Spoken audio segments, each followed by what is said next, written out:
أعوذ بالله من الشيطان الرجيم. بسم الله الرحمن الرحيم.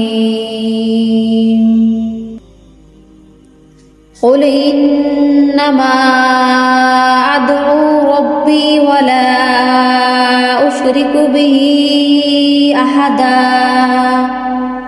قل إني لا أملك لكم ضرا ولا رشدا.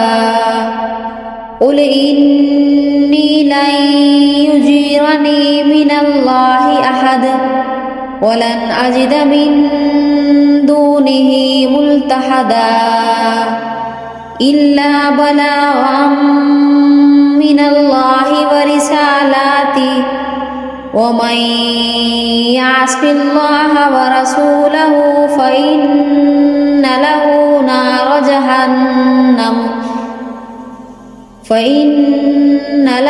نار جهنم خالدين فيها أبدا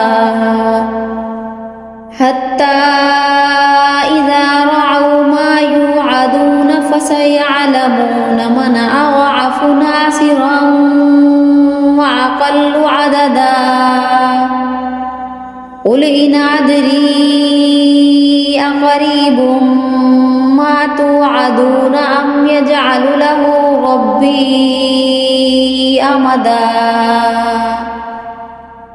عالم الغيب فلا يظهر على غيبه أحدا إلا من ارتضى من رسول فإنه يسلك من بين يديه ومن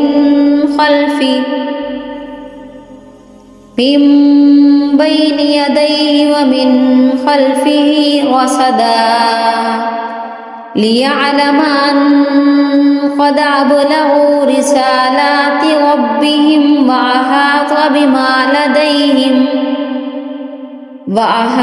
بما لديهم وأحصى كل شيء عددا. صدق الله العظيم.